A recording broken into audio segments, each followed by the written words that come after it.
आता आपल्यासोबत आहे शतकवीर सन्मान सोहळ्याच्या मानकरी स्वाती निंबाळकर. नमस्कार मॅम. नमस्कार.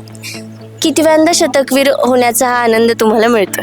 ॲक्च्युली माझं जे आहे मी फर्स्ट टाइम इथे प्रोग्राम अटेंड केला होता. त्यावेळेस शतकवीर व्हायचं स्वप्न मी फिक्स केलं होतं त्यावेळेस. सो मला मागच्या वेळेस सुद्धा मी शतकवीर अवॉर्ड घेतला. आता हा सेकंड सन्मान आहे माझा. अरे वा. किती ऍडमिशन्स कंप्लीट झालेत तुमचे? माझ्या झाले ह्या वेळेस 100 झाल्या, मागच्या वेळेस 102 झालं होतं. वा. मला सांगा, सक्सेस अबॅकसचं जे किट आहे ते मुलांना कसं उपयुक्त ठरतं?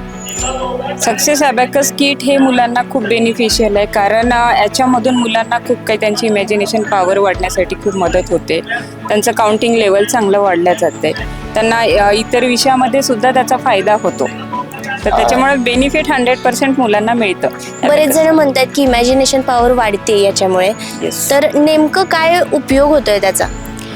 इमॅजिनेशन मीन्स आता मुलांना समजा एखाद्या काउंटिंगमध्ये जर एखादं गणित करायचं असेल तर तिथे वेळ लागतो शाळेच्या पद्धतीने करण्यासाठी.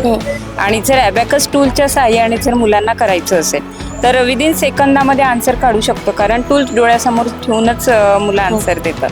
अच्छा. सो त्याच्यासाठी बेनिफिशियल आहे. फ्रँचायझी ओनर होण्यापूर्वी तुम्ही काय करत होता आणि झाल्यानंतर तुमच्यामधला बदल काय आहे? फ्रँचायझी घेण्याच्या आधी मी ॲक्च्युली हैदराबादला आम्ही होतो.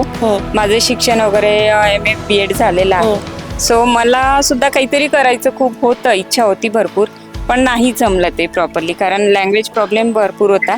आणि इथे आल्यानंतर मग सक्सेस अबॅकस वेबिनार आपला किरण पाटील सरांचा मी अटेंड केलेला आहे. त्यातून प्रेरणादायी ते जे त्यांचं म्हणजे ते सेमिनारमध्ये जे ऐकलं मला आवडले ते भरपूर.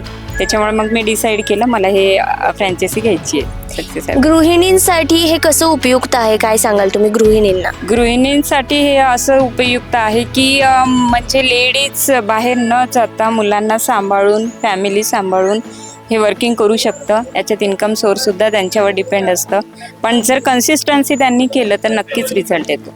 वा. खूप खूप अभिनंदन तुमचं. थँक्यू. थँक्यू.